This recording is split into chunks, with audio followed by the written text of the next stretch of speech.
Okay, so we don't belong here. Well, it's been, almost 10 months now since, sadly, Anton Yelchin passed away.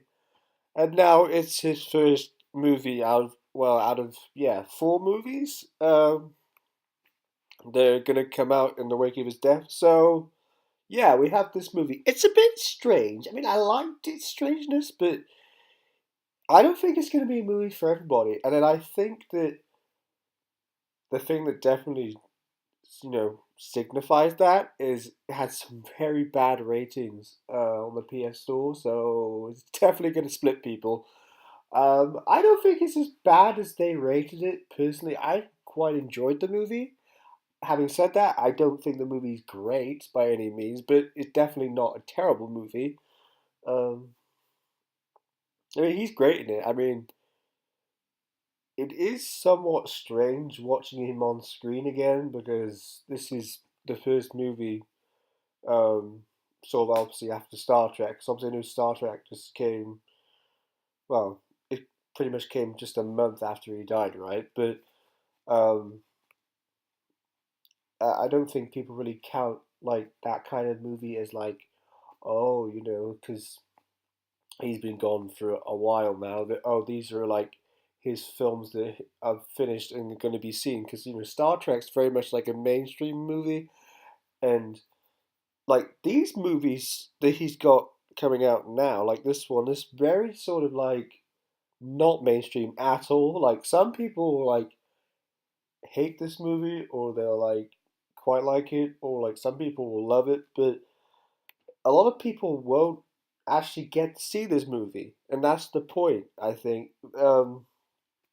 But so the movie, after all that babbling, um, was basically sort of showing two perspectives of something, like two events sort of happening in the movie, and then sort of showing it through one sort of perspective and showing it through another, but try to sort of be quite stylistic about it.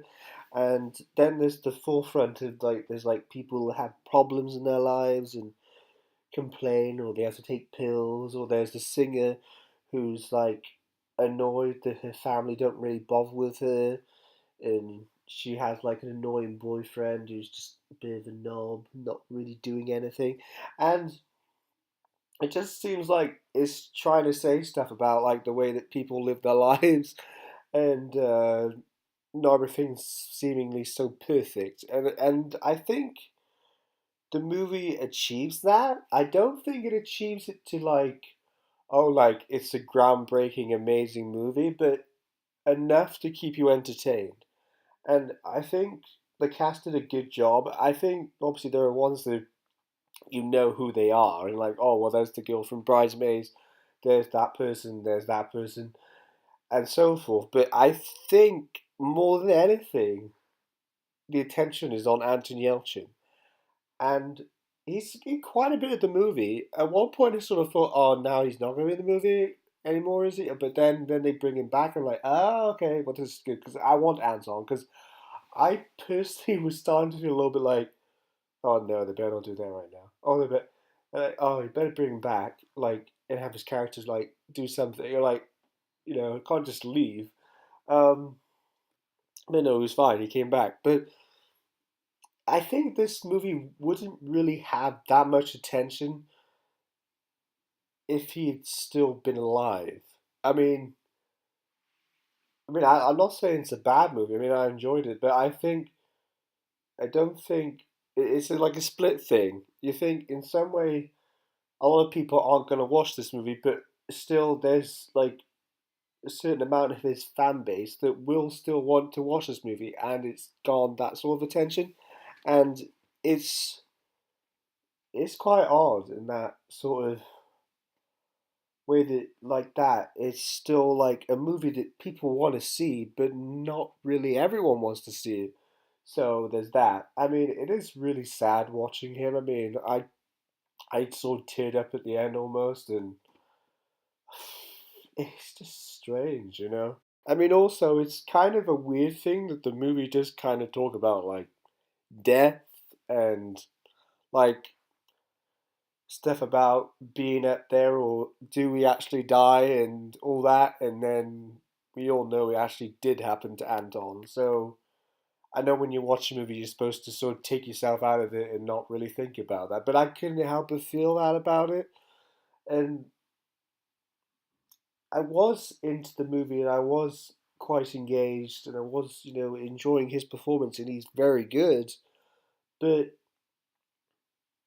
it's just, it's just really sad. I mean, he was a great actor, and he'd been in so many good movies and he'd done so many good performances, and yet he's not here. It sucks, and oh, it's just such a bitter shame what happened with him, and I really don't think it should have happened at all, and I don't think anyone really expected anything like that to happen to him because you know he was so young, and I'm still going through this process now where I have to kind of watch some movies that I didn't really watch when he was alive, so I'm still started doing that, and I've obviously been watching the show he was on when he was young. We made Huff, and you know it is sort of that like that good thing that you get to watch stuff that you didn't really watch when